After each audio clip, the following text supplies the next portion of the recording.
જય જલારામ, જય શ્રી કૃષ્ણ. 3 પેઢીના વ્લોગમાં તમારું સ્વાગત છે. હેલો ફ્રેન્ડ્સ, સાંજના 7:15 વાગી ગયા છે અને બા છે જે ટીવી જોવા બેસી ગયા છે અને ટીવીમાં આવે છે એની ફેવરિટ સિરિયલ. એ શું છે કે લગભગ વધારે પડતા તો છે કે જે ભગવાનની સિરિયલ જ જોતા હોય, તો આજે એ જોવે છે શંકર ભગવાન અને પાર્વતીજી જે છે એમની સિરિયલ જોવે છે.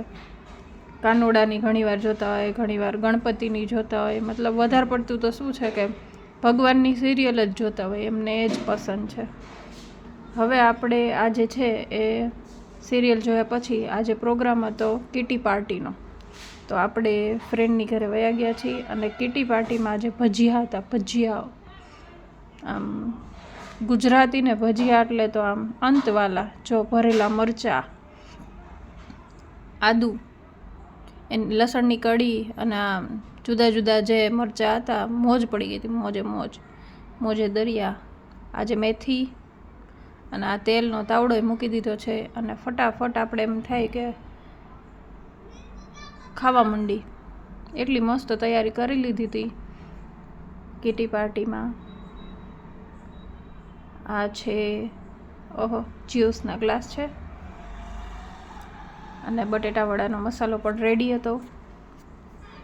આ આપણે ભજીયા છે એ તરવા માંડ્યા હતા. ભરેલા મરચાં લેડીઝને તો સૌથી વધારે વાલા હોય, એમાં બાને તો બહુ ફેવરિટ, મોસ્ટ ફેવરિટ. સૌથી વધારે જો શાકમાં કાંઈ ખાધું હોય ને તો બાએ એ છે મરચાં. અત્યાર સુધીનો રેકોર્ડ, સૌથી તીખા મરચાં હોય ને તોય બાએ ખાધેલા છે. એમને તીખા ક્યારેય લાગે જ નહીં. ઓહો હો, કેવું મસ્ત મજા આવે એવું છે. આજે ડ્રિંકમાં છે ભાઈ છાશ અને જુદા જુદા ભજીયા અને ગુલાબ જાંબુ મિષ્ટાનમાં. મોજ આવી ગઈ હતી. અને પછી આપણે કીટી પાર્ટી પૂરી કરી અને આવ્યા પાછા. અને આ છે પોપૈયું. તો તમને અમારો વ્લોગ ગમ્યો હોય તો લાઈક, શેર, સબસ્ક્રાઈબ કરી દેજો.